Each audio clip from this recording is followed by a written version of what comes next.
Hi everyone, I'm Dave and welcome to a reading of The Adventures of Mist and Finding Koala Gardens. This is the first book in a series of 5 beautiful children's books. As a wildlife educator, I fell in love with the story straight away, and I think you will too. As you listen to the story, keep an eye open for the dragonfly that often appears flitting around with the other animals. If you would like a copy of the books, just look at the link below, or if you'd like to have me come and talk in your local school or community, I would love to do that also. I'm in the Moreton Bay region, southeast Queensland. Let's start. Mist was too scared to move. She had sat there all night and cried. The people with the big trucks had come and cut down the trees in her forest, and now the other koalas were gone. Suddenly there was a voice from behind her. It was Banjo, the old laughing kookaburra. "You need to leave, Mist. The people want this land for their houses, and they don't really understand how much this hurts us." "But Banjo, I'm so scared. Where can I go? The others left without me. Will you come with me? What about the trees? They're our homes." "I can't, Mist. I'm waiting here for Ginger," said Banjo sadly. "We're going to go inland, but there aren't any other koalas there. You wouldn't be happy." "It's okay, Mist." "It's not okay, Banjo. Those people ruined my tree. I am so scared, and now I'm so hungry. I don't know where to go."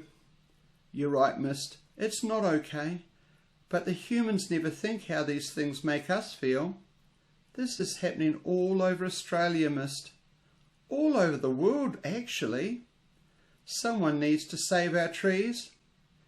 Banjo looked at Mist with genuine care and concern. "But in the meantime, we need to get you to a new safe forest." "I think I can help with that," said a loud voice. It was their old friend. Mist ran over to him with a jump and a squeak. "Zorro, where have you been?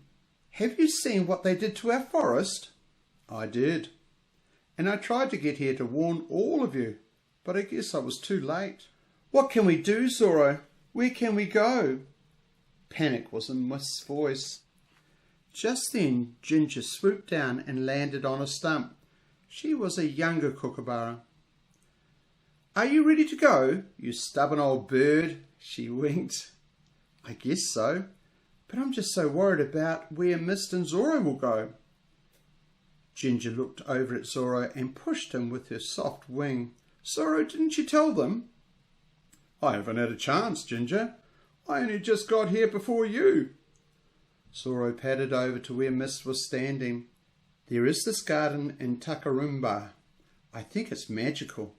The lady who lives there loves all animals, especially koalas."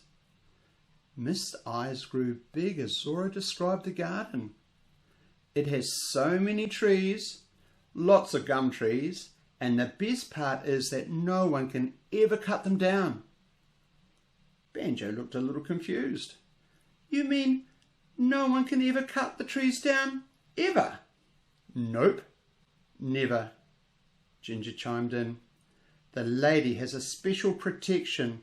I've seen it myself." The animals all looked at each other.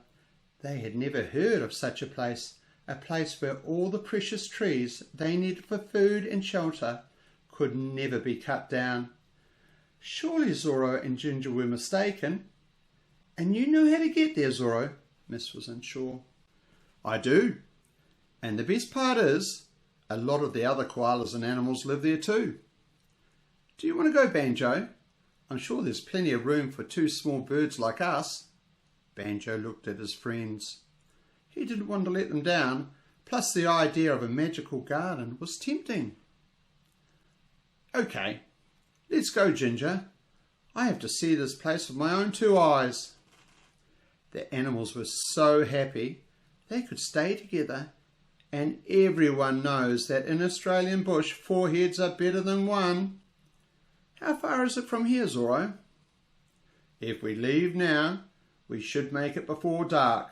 As long as we stick together. I had to run from some dogs on the way here." "Not dogs. They scare me. And what about roads?"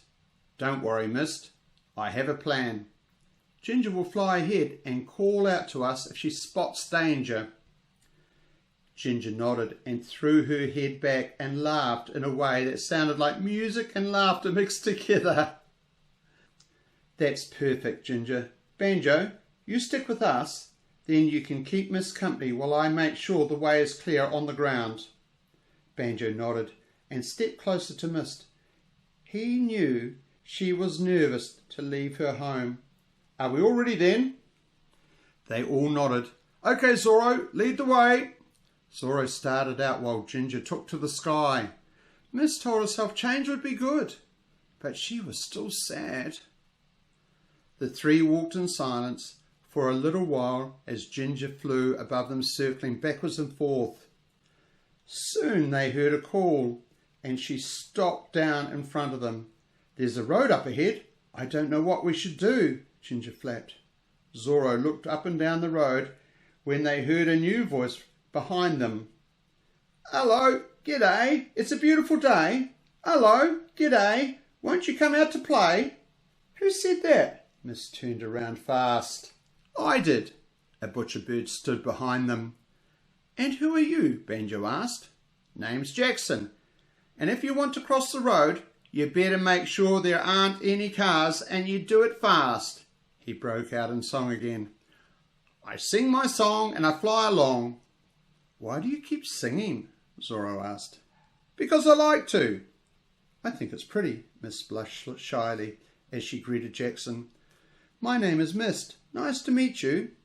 "Nice to meet you, Mist. Where are you all headed?" "Koala Gardens. We need a new home."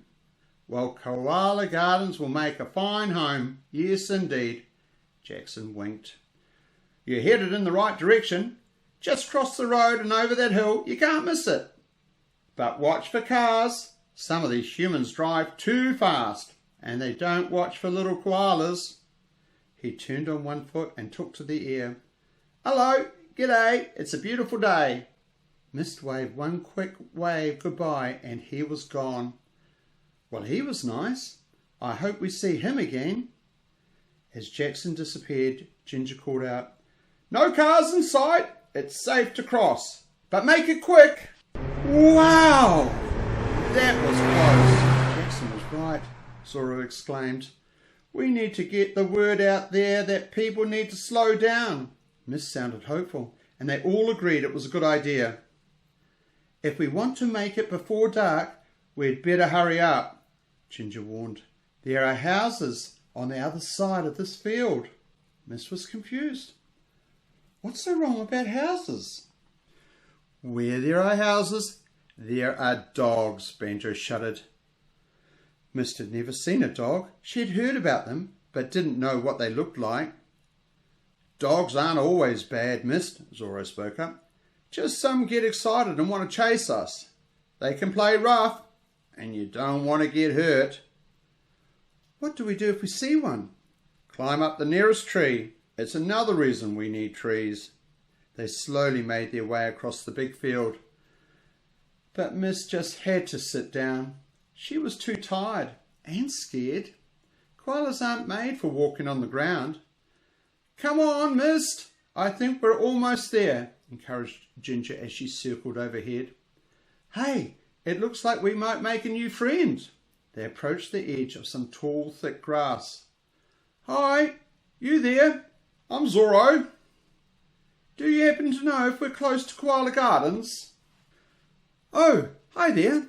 A swamp wallaby rose above the grass on its strong hind legs. "I'm Swampy. Pleased to meet you.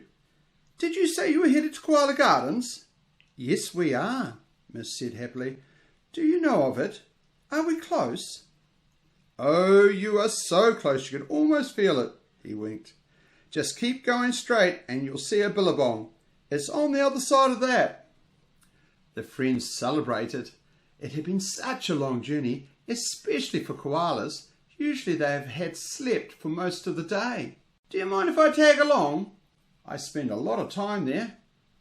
Not at all. Zorro and Banjo spoke at once, causing quite a chuckle. Good, then let's go, Ginger said as she led the way, flying just above their heads. Swampy stopped. Isn't it magical? It took Miss' breath away. It's the most wonderful thing I've ever seen. They forgot their tiredness and sped off. In no time, they were standing in the middle of a lush green bush. Miss didn't know where to look first. Can we just pick any tree? She turned to Swampy for guidance. Of course.